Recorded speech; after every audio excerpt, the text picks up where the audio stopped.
My name's Darren Holbrook. I'm not a cop, a journalist, or some idiot with a podcast chasing conspiracy theories. I was just trying to find my sister. Maya disappeared on March 12th, 2023. No signs of forced entry. No suicide note. No evidence she even left her apartment. Except the strange smell. The smell the cop said was probably mold. But it wasn't mold. It was old blood and ammonia and something else I couldn't place. No one helped. Not the cops, not her landlord, not her friends. After 2 weeks, everyone quietly gave up. I didn't. Her last text to me was one line. If anything happens to me, it's because of Clay. That was the name. The key. Marcus Clay. I'd heard of him. He's out here in Trenton. Urban legend stuff. A drug lord from Newark.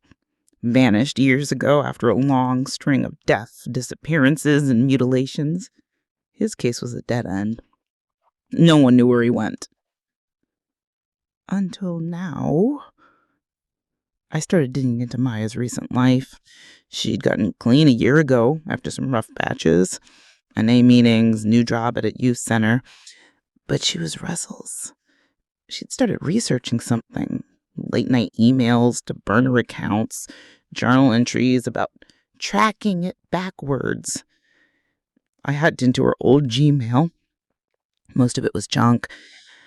But one draft email, never sent, got my eye. Subject: the core. Body: Calais didn't disappear. He went underground, literally, beneath Lambert Street.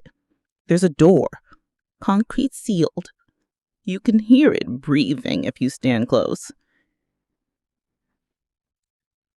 It sounded insane. But Maya was not insane. I went to Lambert Street 2 nights later. It was dead quiet.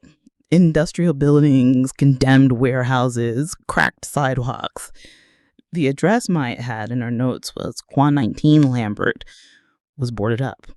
Rested bulks, layers of graffiti, window buried under a tarp and wooden planks. I pried it open. The smell hit me first. Thick, damp, coppery. The scent of deep rot. It pulled something primal out of me. Fight or flight. But I went in. Inside was black, colder than outside. I had a flashlight and a backup headlamp.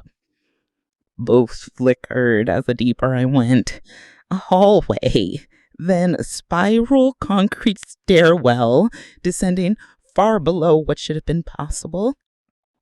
No signs, no graffiti, only the walls. They were pulsing, subtle but real, like the concrete itself was alive. The stairwell ended in a chamber, massive, hollowed out. Red light filled it from above. No source, just a glow. In the middle, a round bit.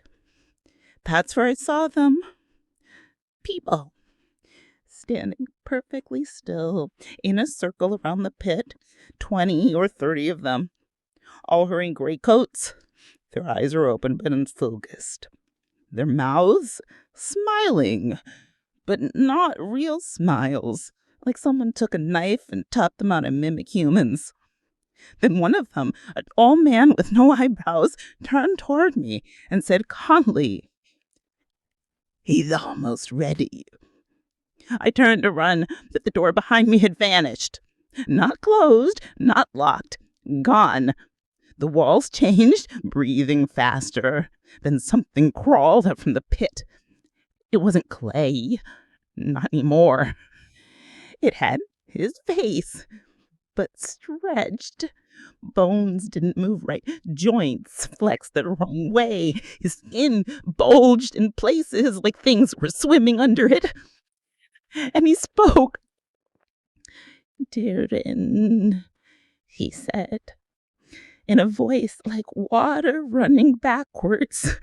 You shouldn't have come, but I'm glad you did. I screamed. I grabbed a broken metal rod from the floor and stabbed it into Lanier's body. They didn't react. Not pain, not anger, just adjusted their heads slightly. I ran. No plan, just instinct. Eventually, I found a surface tunnel, half collapsed, and crawled through for what felt like an hour. My flashlight died. I used a lighter until it burned my phone. Then I saw daylight, cracked a rusted hatch, and pushed through onto a railway track, miles outside the city. I walked barefoot. 2 hours later, called 911 from a gas station. Told them nothing. They wouldn't believe me anyway. I went home. That night, Mai came back. Or something that looked like her. She's still outside my window, staring, lips curled in a gentle, patient smile. She didn't blink. I haven't met her in... It's been 3 days. Every night she comes closer. I moved across the state, disconnected all my devices. I haven't told anyone except you. And now you know. So I warn you what I wish someone had told me. If someone disappears near Lambert Street, don't go looking. They're not missing. They're becoming.